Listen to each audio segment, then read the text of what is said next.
Our second group of presenters are Gail Albrecht and Matt Dean from Tate & Lyle, so I'll let them go ahead. Okay, hello and welcome. My name is Gail Albert. I work for Tate & Lyle. I'm located in Decatur, Illinois. I've been with Tate & Lyle for 25 years, just the past 5 years working in our commodities group as a merchandise. So this morning we're going to talk about the corn wet milling process, and then a little bit about the co-products that we sell out of that wet milling process of corn gluten feed and corn gluten meal. So the first slide here is talking about the corn wet milling process. Basically, the definition is used to separate corn into the major components, and we use solution and soak the corn first, and then the components are separated, taking advantage of the particle size and the density in the separation process. It's very difficult to hear. Yeah. And the components that we receive out are starch, which we use to make sweeteners and starches, and then fiber, protein, and oil. Gail, you need to speak pretty clearly into your microphones. Get a little bit difficult to hear sometimes. Okay. Thank you.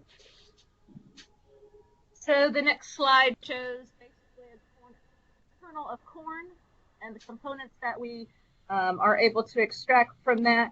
So basically a bushel of corn is 56 pounds. Out of that we get roughly 34 pounds of starch, 10, almost 11 pounds of feed, 2 pounds of oil, and then 9 pounds of water. Okay, so the next diagram shows the process flow. So you start with the shelled corn. The corn is soaked in a liquid solution that begins to chemically break down the kernel, which we call steeping. Once that process is complete, a series of grinding processes are used to further mechanically separate the components.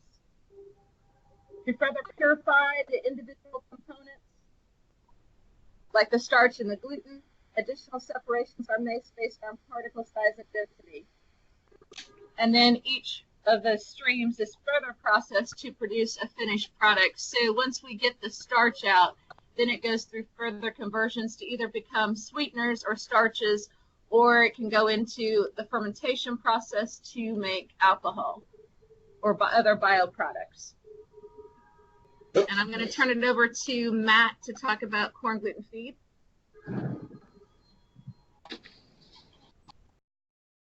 Good morning. My name is Matt Dean. I've been part of Tate & Lyle's co-products team for 2 years now. I manage sales and logistics of all of our corn gluten feed at all 4 of our United States wet mills.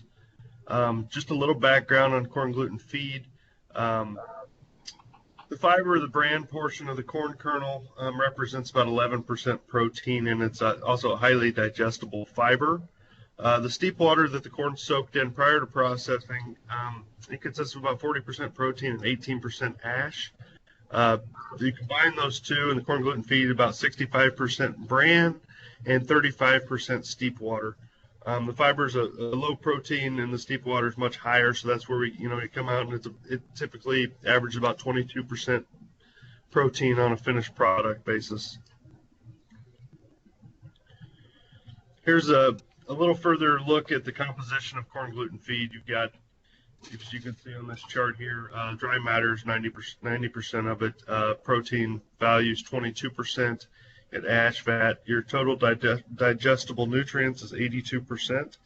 A small calcium and a small phosphorus level are also found in corn gluten feed.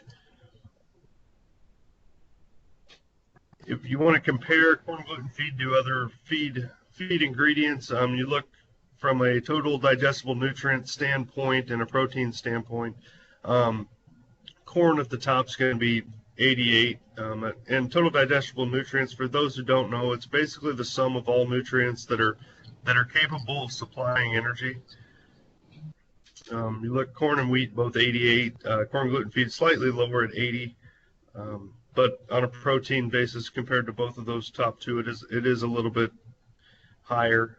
Compared to distiller's grain, like Kevin just spoke about. It's a little lower on the nutrients and the protein. It's about 80% protein typically compared to DDGs.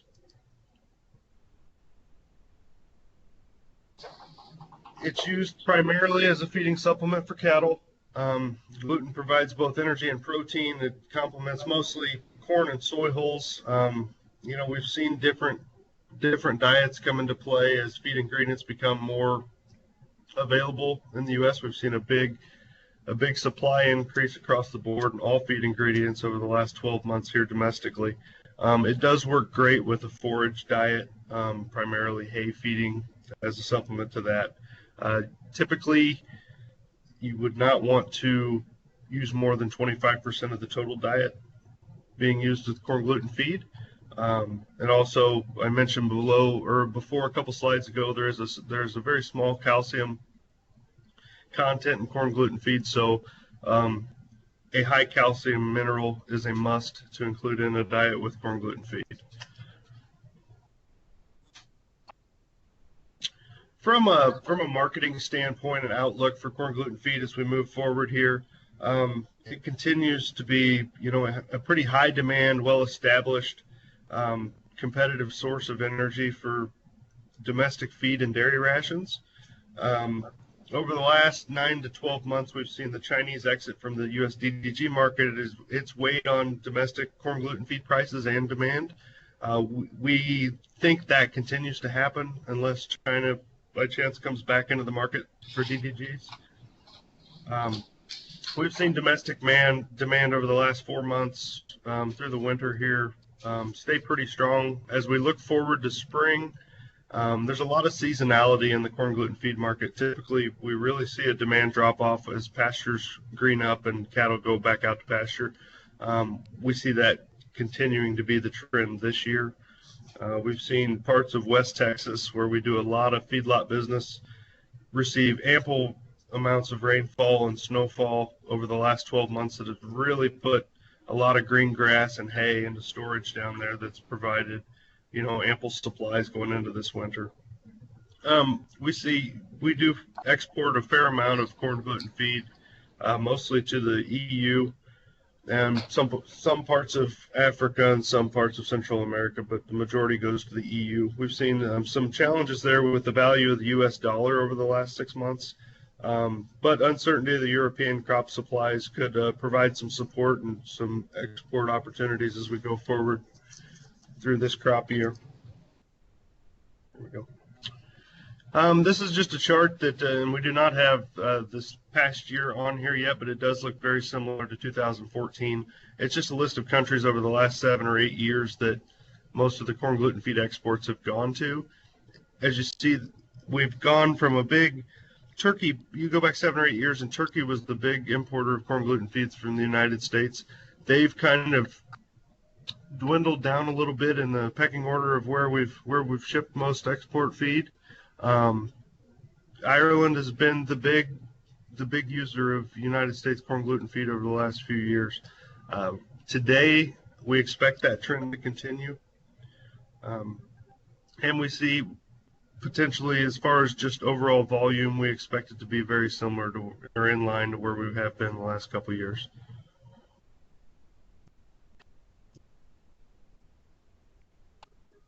This is a look at corn gluten feed price history based on the Wall Street Journal published price of corn gluten feed. You can kind of see seasonal corn gluten feed usage trends. In the summer months, drive prices below $100 a ton. With the price of corn where it's at, without a substantial rally, we think that corn gluten feed prices will remain in that $50 to $100 a ton range for the foreseeable future.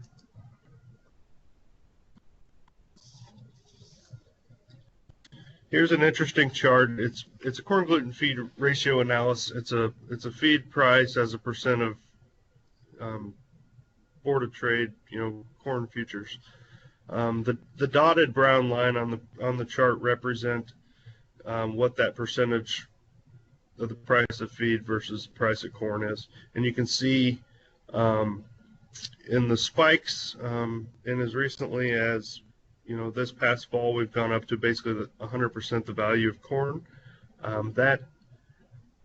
That's not typical, but it's happened the last couple of years with the industry of corn gluten feed producers. We've kind of gotten in a supply shortage several times, and that's given the industry a boost in prices. And I mentioned that typically corn gluten feed trades at about an 80% protein equivalent value of DDG. Over the last 3 or 4 months, we've actually traded 90 to 95% the price of DDG. So it's kind of been an outlying year, but again, most of that's derived from supply issues instead of strong demand. There's strong demand for all feed ingredients, and gluten feed's just kind of been the benefactor of some short supplies here over the last couple months. I'm going to hand control back over to Gail on corn gluten meal, and after that we'll be happy to answer any questions you might have. Hey, Matt, while we're waiting for just a minute, there's a question that came in. Besides cattle, what other species use CGF in the U.S.? Yeah, they've looked at, they've tried feeding it in swine diets and poultry. Poultry, we use it a little bit. Poultry does consume some loose corn gluten feed, but the problem with the swine is the higher fiber content in corn gluten feed. It just does not mix well with swine production. So, 95 to 99% of it is fed to ruminant animals currently. Thanks. Gail, I just sort of inadvertently moved to this slide. Is this where you want to start? That's great. Thank you. So, as you from the previous screen showed that corn gluten meal is golden yellow, granular form. It is the highest source of protein co-product that we have. It's basically a great source of protein for livestock and fish. It has a good source of amino acid methionine, which is necessary for cats' metabolism and increases the sheen of their fur. It's also low in ash, potassium, and sodium. And with it, the natural yellow pigment, it plays an important role in the color of poultry, eggs, and pet food. And corn gluten meal is also an excellent alternative for fish meal. It serves as a good source of protein, amino acid, and energy in feeding salmon. So this shows a composition of corn gluten meal at the top. On the dry matter, 90%, 75% ash and fat, and then it also lists some of the minerals and the composition that you can get from those. Okay, I'm just probably gonna move this slide forward, and please try to stay as close as you can to your microphone. Okay, so this slide just shows the outlook from a marketing perspective for corn gluten meal. The demand for meal continues to remain strong and well established in end user markets. Pet food industry is continues to be the largest end user of corn gluten meal domestically. Poultry and aquaculture industries also utilize meal as a protein source. And these are a large segment of the export markets for salmon farms in Chile, in Indonesia, poultry feed in Eastern Asia and Egypt. Corn gluten meal doesn't trade on the Chicago board, but it does follow very closely with soybean meal. So when we talk about pricing corn gluten meal, we talk about it as a percentage of soybean.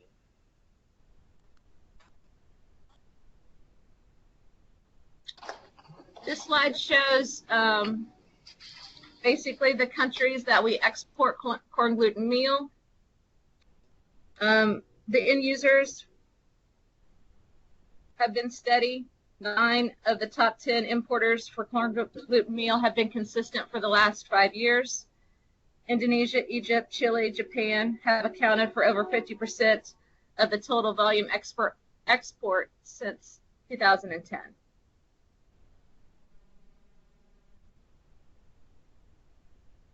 This is just a historical chart of corn gluten meal prices as the Jacobson feed letter has published, and this is in dollars per short ton. The chart shows that. I'm sorry. Oh, that's okay. Since 2013, the corn gluten meal prices have ranged from approximately $500 a ton to $800 a ton. This ratio analysis shows the relationship between corn gluten meal, soybean meal, and then that percentage. The corn gluten meal prices have a stronger correlation to soybean meal than to corn.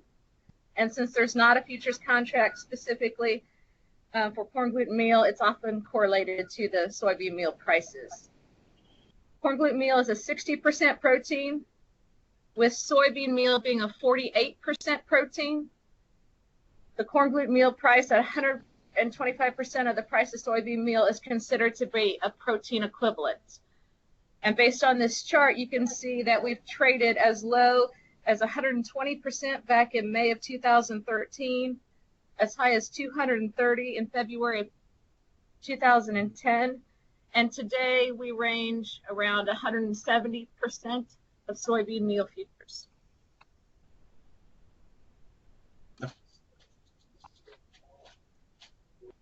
So thank you. So questions for either Matt or Gail?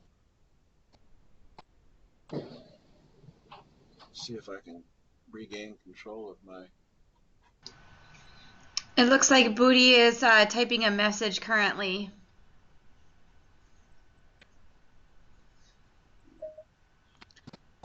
He writes, why mycotoxin sometimes become a problem in CGM?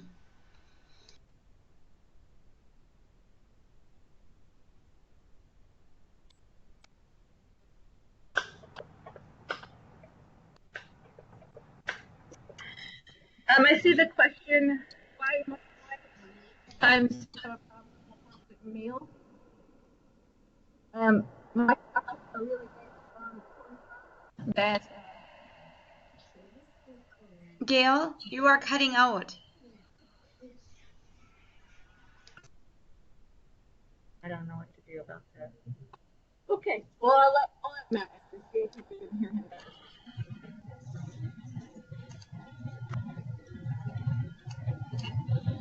Okay, as far as the mycotoxin question, Gail started to say that, it depends on the quality and the shape that the U.S. corn crop's in, especially in the markets that we're processing corn from. For whatever reason, during the wet mill process, any elevated levels of mycotoxin presence, it does tend to be accentuated in the corn gluten meal. We don't see it as much in the feed. We do see it, in a bad crop year. You go back a couple years ago in the Midwest, battled aflatoxin very badly. It did show up in both co-products, but the corn gluten meal, it does seem to be intensified in that product.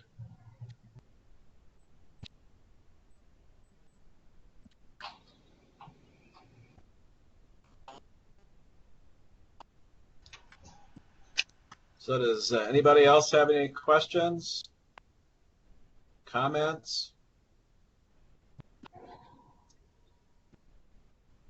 We had scheduled our webinar to be an hour. We are a little bit over that.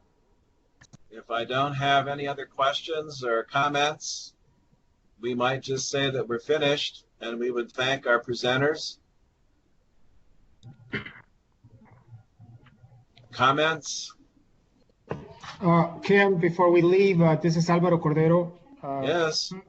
On behalf of the council, we do want to thank you and NCI for all the work done, and certainly our members with Poet and Tate and Lyle, and particularly today with the support from Kevin, Gail, and Matt. I'd like to thank you all for your support, and trust that the council will continue efforts in educating markets and ourselves with our industry's strength. So thank you all for this webinar. And I have a question.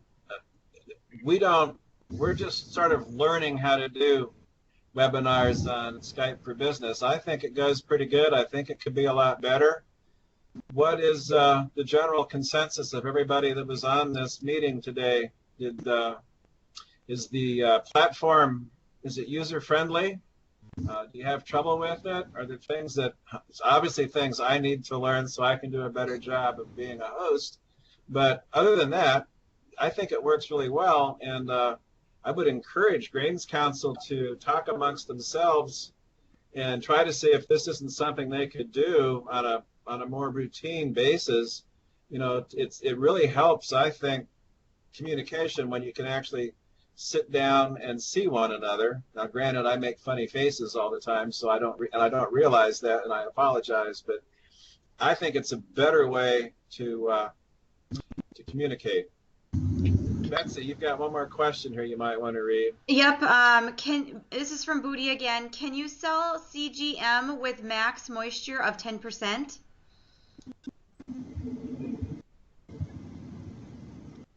Yeah, I'll go ahead and answer for Gail again. That's not a problem. We typically are, anything we export gluten meal wise has a max moisture of 10% on it currently. Okay, thanks, Matt. Anybody else have anything they want to say? Remember to unmute your microphone if you want to say something.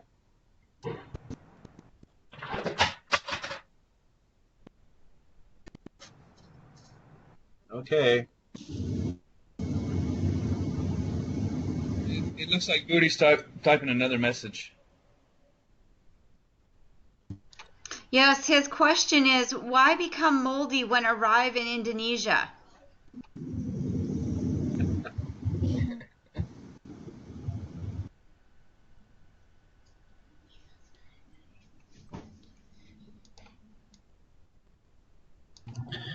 Typically in the past when we've battled mold issues in container shipments, it's been, the temperature of either the container or the outside temperature when we load the container. They have started putting plastic liners in the containers when we ship corn gluten meal by that method to try to eliminate any mold possibilities.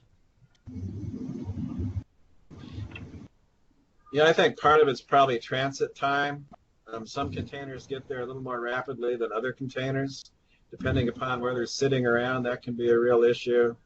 And as Matt pointed out, using plastic liners should help because some containers do have holes or cracks in them. They get moisture inside, and that can be a real problem. So I think primarily it is a transit time issue.